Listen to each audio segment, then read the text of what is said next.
Hi, so today I'm going to cover this issue.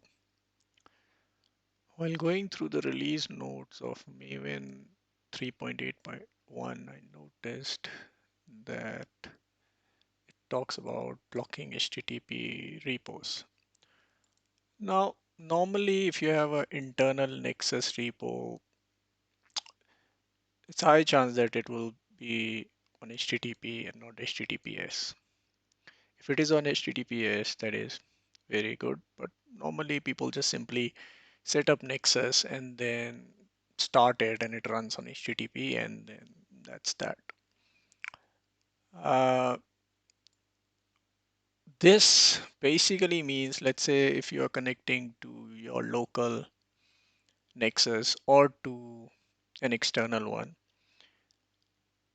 if it is on HTTP, Maven 3.8.1 and future releases are going to block it and you'll get this error HTTP 0.000. So there are two ways to resolve this.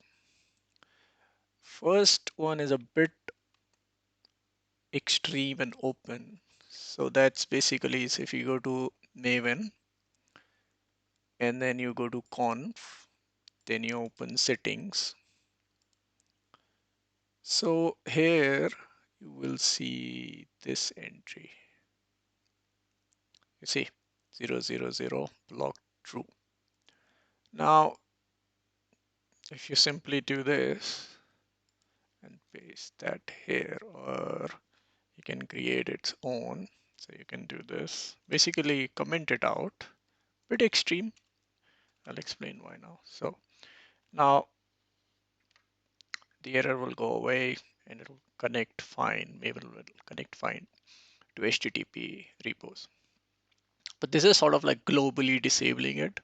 So rather than doing this, what we can do is, see, we leave this as is, but then we see where our .m2 folder is. Normally it's in the users directory. Default location is like C users, username, .m2 and settings.xml. We're basically looking for this file, settings.xml. And then what we will do is we will add this entry in settings.xml. Now, if we take this as an example, so it blocked this ID.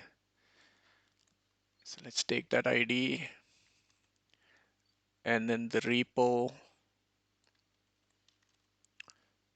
and then the repo mirror of and then the name like unblocking HTTP blocked repo ID, and then you save it and then run it with blocked as false. Then also this will work.